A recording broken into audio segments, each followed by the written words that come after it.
Hi, everyone. This is Aaron, and you are listening to the SoundWords podcast, a podcast about the life and times of today's worship leaders.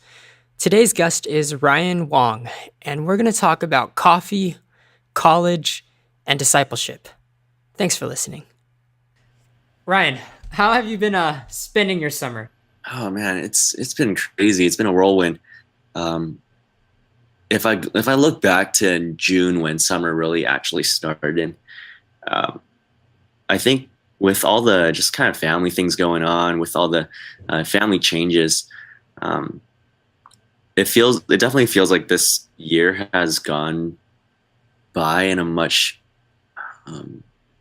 a much faster, more rapid sense. Like time has kind of just flown by. Spending anytime that I have to spend with family, with Eugene, with my sister, just with my family, like all of us as a unit.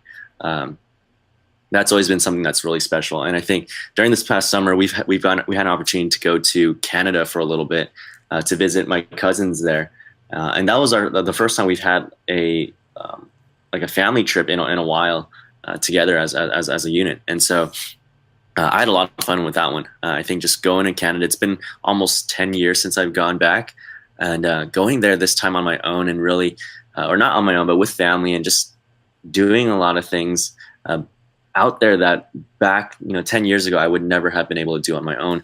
Um, What kind of food do Canadians eat, man? What is that? You guys do they have rice over there? What do you guys eat? I mean, if you're in Vancouver, it's basically a giant Chinatown. No Like way. they have amazing Asian food. You Wow. can find anything. Like if you're in Richmond or just anything in Vancouver out there, if you're looking for something that's close to Hong Kong without having to go to Hong Kong, go to Vancouver. It's right up there, and the food is just as good. Are you a foodie? I don't know if I considered you a foodie. I know that you love to travel. Yeah. And I know that you do check out food places, but I mean, is that why you travel though? Do you travel for the food or do you just like the adventure of checking out new places? People have asked me that a lot recently, especially when I talk to my patients about it, because Yeah. we love talking about, I love asking them about their vacations. And then when they tell me about their vacations, a lot of times I can relate to them because I've either been there or because I'm interested and I'm taking notes for when I want to go there kind of thing. And so they've always asked me, like, how do you plan your trips? For me, yes, a big part of it is I love to explore and I want to, I enjoy, I mean, getting lost kind of sucks, but at the same time, I'm just really bad with directions. So I've just kind of accepted that I'm gonna get lost. Oh, that's And funny, dude. so, I would not have guessed that. I would not have guessed that you got but lost on your trips. yeah, I mean, okay, side tangent, but Hmm. back when I was in college, I used to do rides ministries for Lighthouse, and uh, everyone who's been in my car, they know, like, hey, if you're gonna be in Ryan's car, just tack on an extra 5 minutes because you're probably gonna get lost, and you're not gonna get to where you're gonna go until next. What? But you're going to Lighthouse. Like you know where you're going, you know your destination. How do you No, still get lost? like I know where I'm going, but I'm talking to the new kids that I'm picking up, or I'm Yeah. talking to the friends I'm making, and then somehow I'll just end up driving them to either my house or I'll end up driving them to work. That's That's just awesome, how man. That's hilarious. like autopilot. Yeah. Wow. So Okay, we get okay, lost. so you would not consider yourself a foodie. I would. I Oh, you actually would. okay. It depends on who I'm traveling with.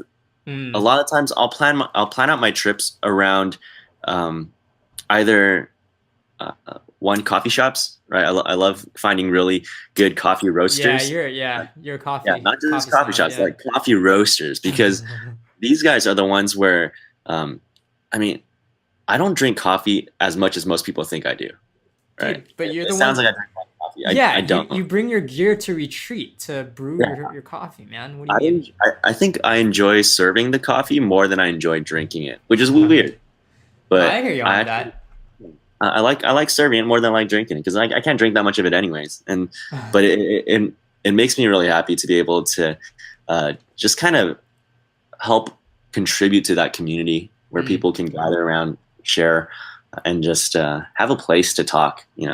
No, that's Uh, awesome, man. I hear you on that. I remember like for retreats, back at Arrowhead yeah, Ranch, and I'd be sleeping, but I would wake up to good smelling coffee, and yeah, you'd be brewing it, and everybody would be chilling. It was kind of fun. It was actually kind of nice to wake up to yeah, that. Yeah, no, I enjoyed that.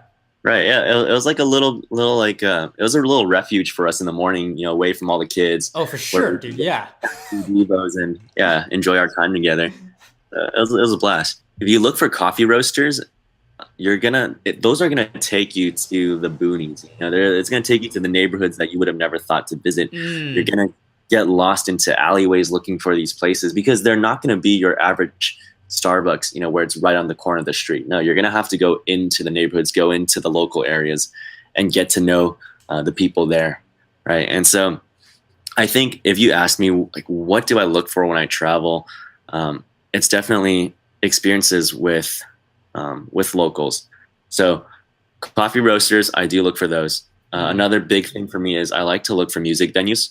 I've Oh, actually really enjoyed, uh, especially when on my trips to Japan. Every single time I've gone, I've always looked for different jazz bars or like I try to get tickets to maybe some kind of concert. I have no idea what they're singing about, what they're doing, but I've met so many friends there and I've built so many relationships there now where even if I call them and message them on Facebook, whenever I visit Japan, we usually catch up. Yeah, and we would go to another music event together and just do jam sessions. And I think that has shown me just how something like music and something like that can kind of bring two cultures together. oh yeah, man.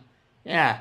No, I think that's great, dude. I mean, obviously, like I love music, and I think that music is one way that unites the church too. Like God commands us to sing, and one way that we're united is just by that practice of singing together. Singing the same songs together.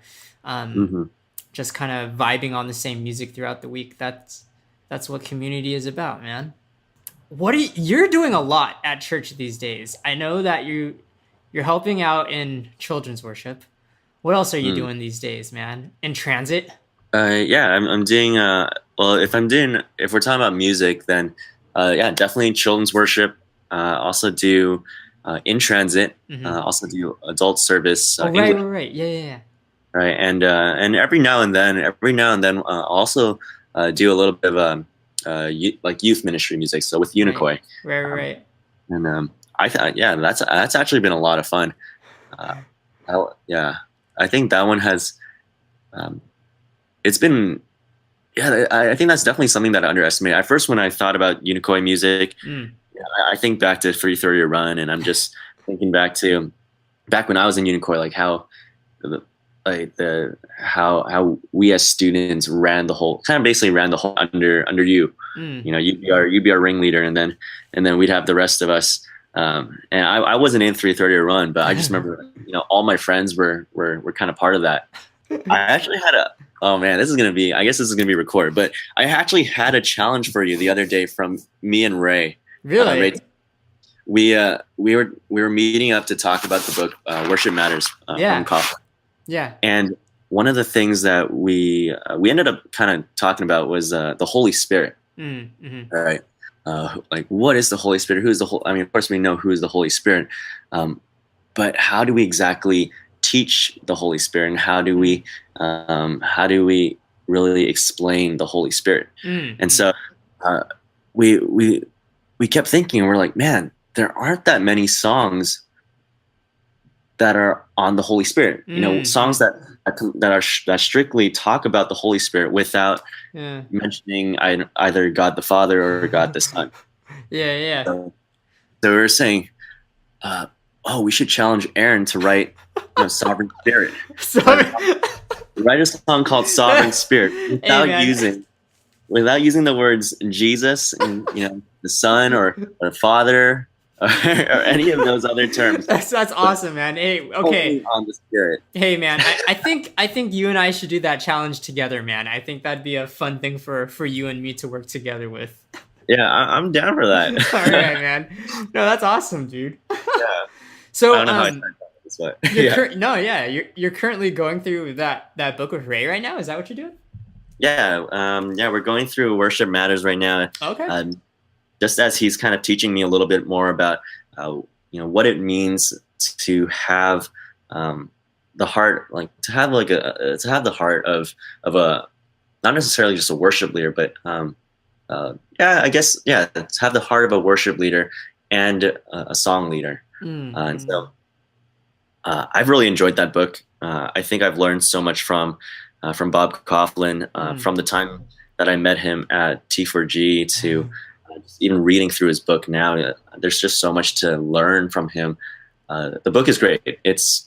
I think we've read lots of Desiring God articles in the past just about what it means to lead worship, but I think Coughlin does a really great job of putting it into practical terms of how do you first of all, how do you have the right mindset in going into this? How do you be faithful in leading? And then even how do you do it practically in a way that that presents a good example for the rest of the congregation to follow, and how you can do that clearly and do it well so that you can really help lead them into worship. No, I agree, man. I agree, dude. Okay, so obviously you can always work on musical skills. You can always work on better guitar licks, right? But if you really want to improve as a worship leader, that comes from Bible study. That comes from Right. prayer.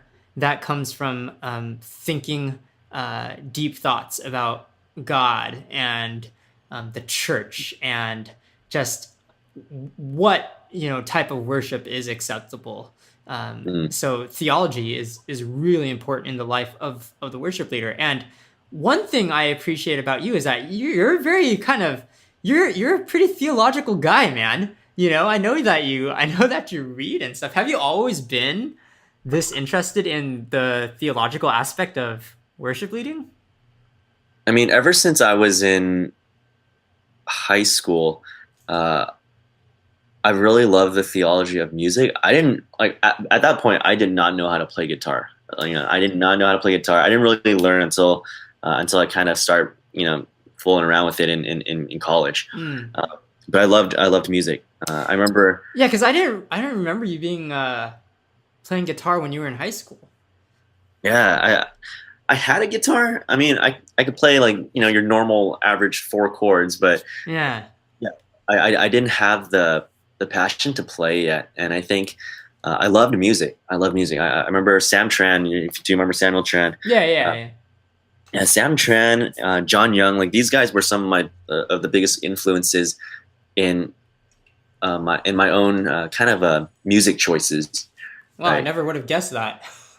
Yeah, right. This was back in the day where, back then I definitely struggled with like I think one of the things that I could confess is just that I used to download music, back then.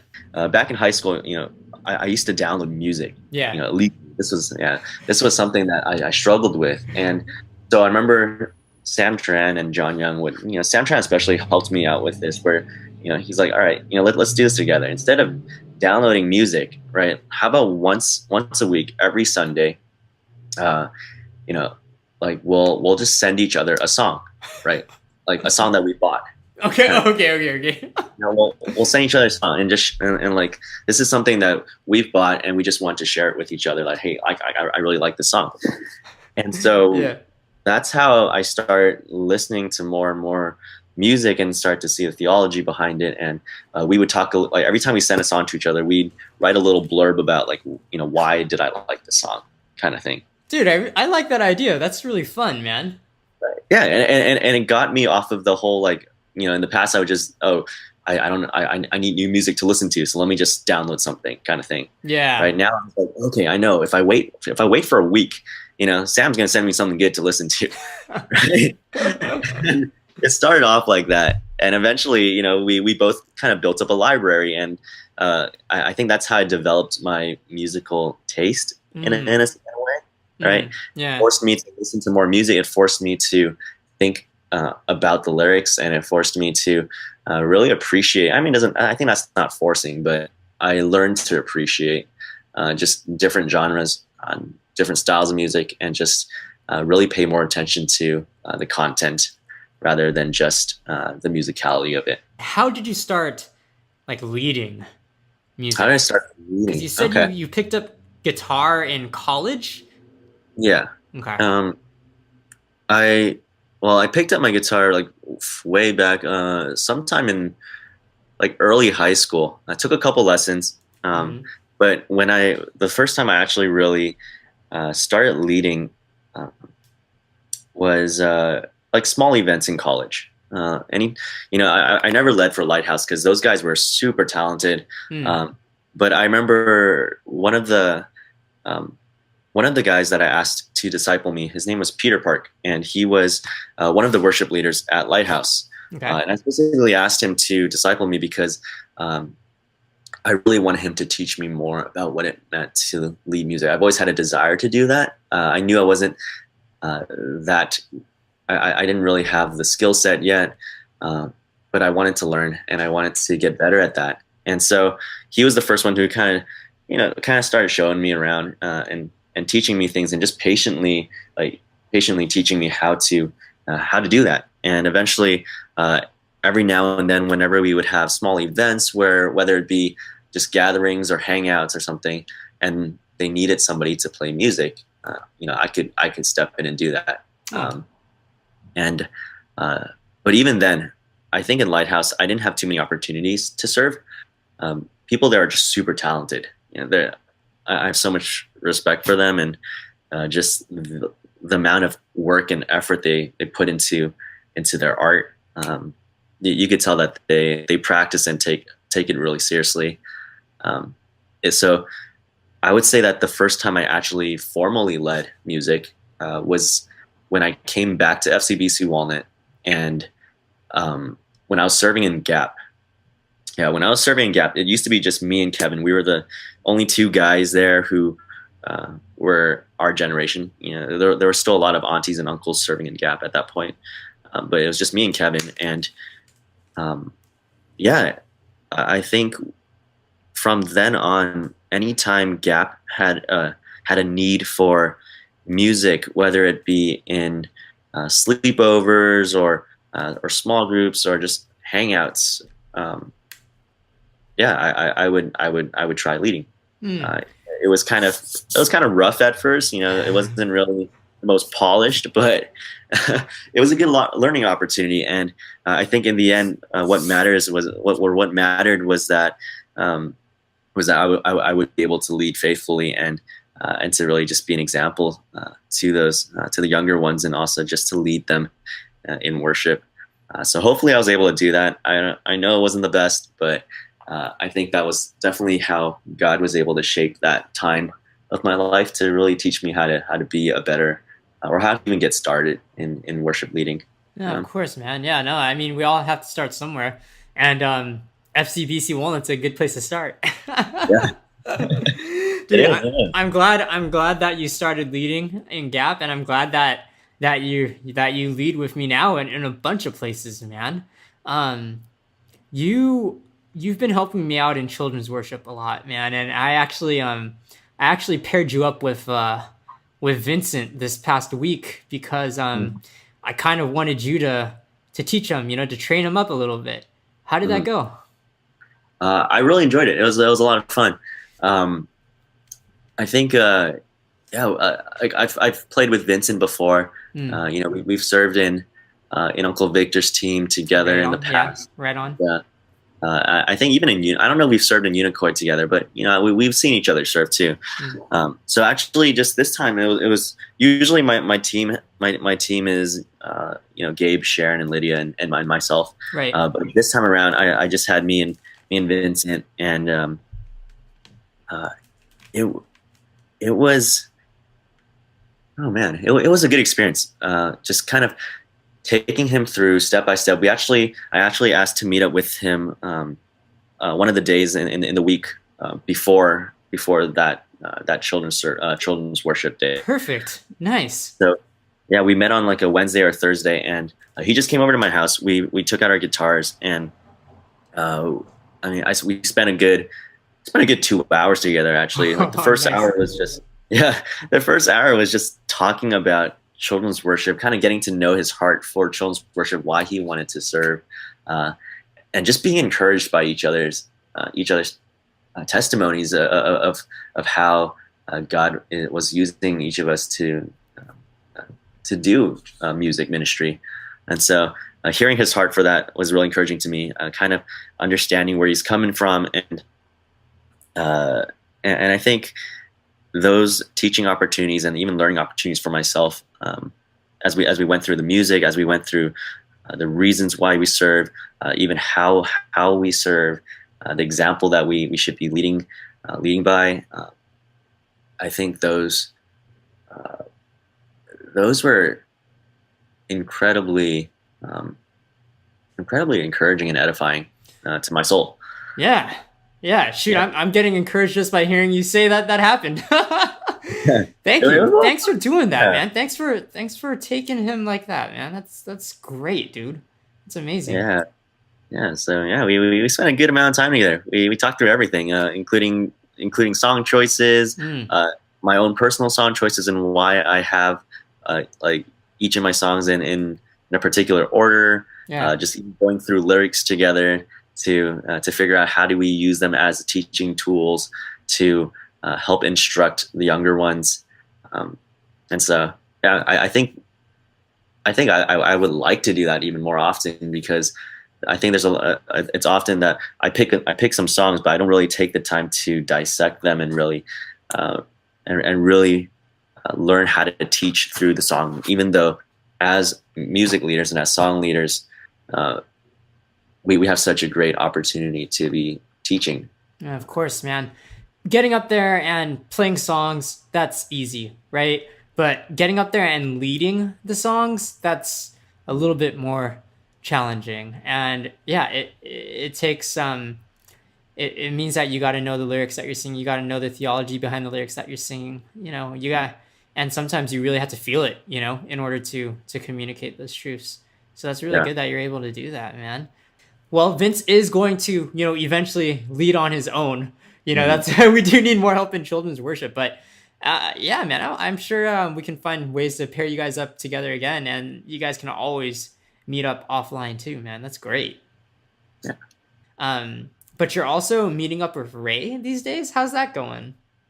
Meeting with Ray has been, uh, yeah, I think that was, man, that was such a fun discipleship relationship. Um, yeah, I think I remember. Ooh, I remember sometime last year, Ray had asked me before, like, "Hey, are you meeting up with anyone?"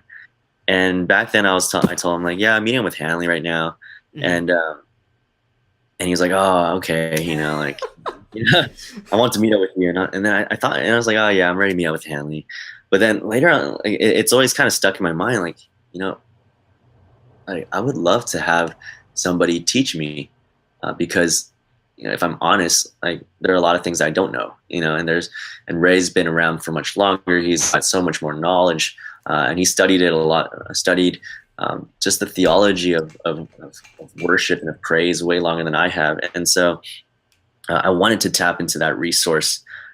So I called Ray at one time and asked him like, hey, would you be willing to disciple me in worship leading?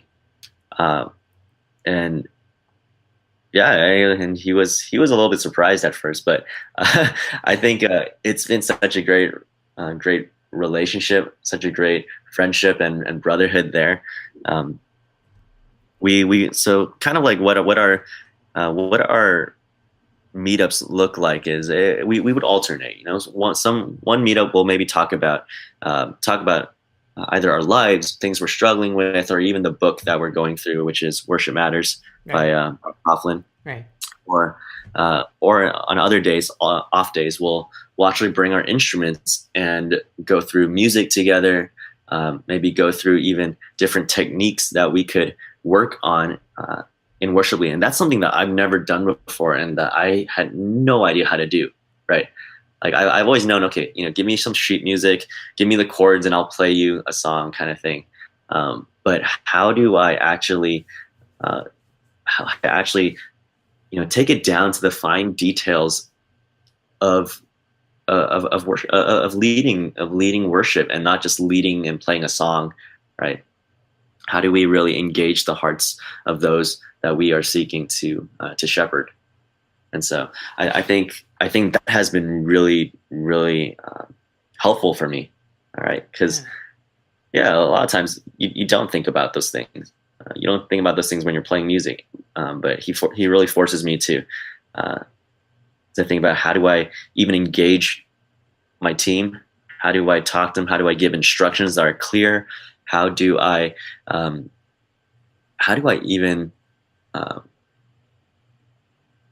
I guess how do I arrange the songs in a way that would best reflect what God is teaching us through whoever's preaching that day, right? Yeah, what is God teaching us through the Word?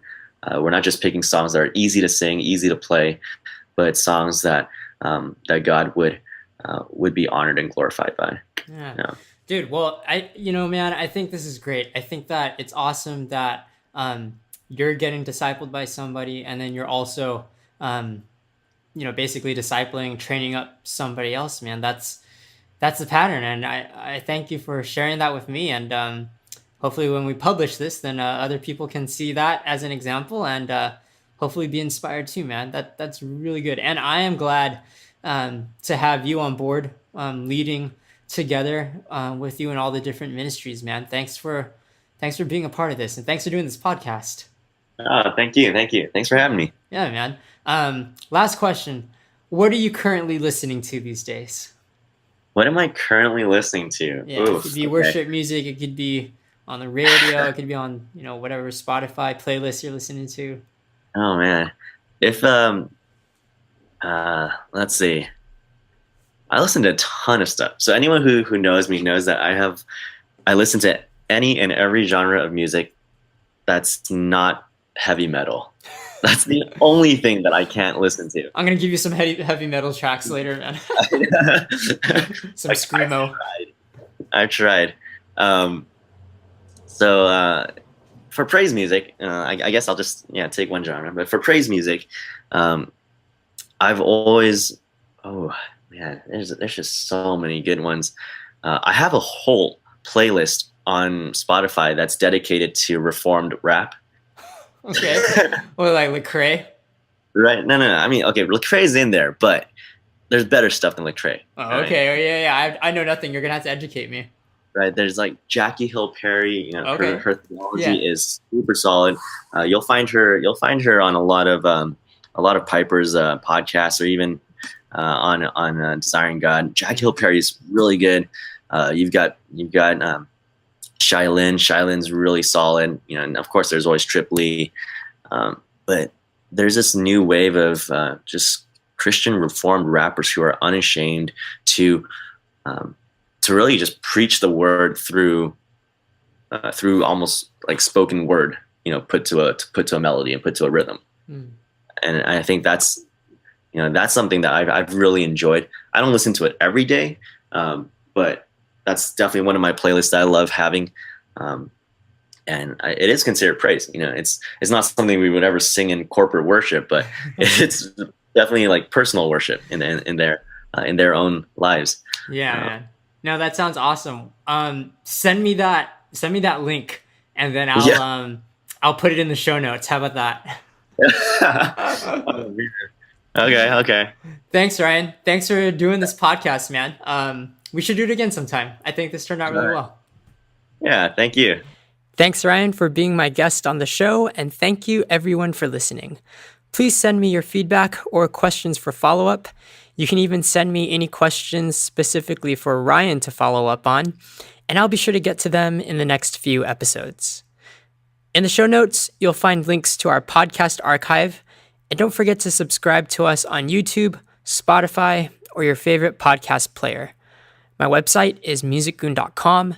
The email address for this podcast is soundwords@musicgoon.com, and you can always tweet me at Musicgoon. Thanks. See you soon.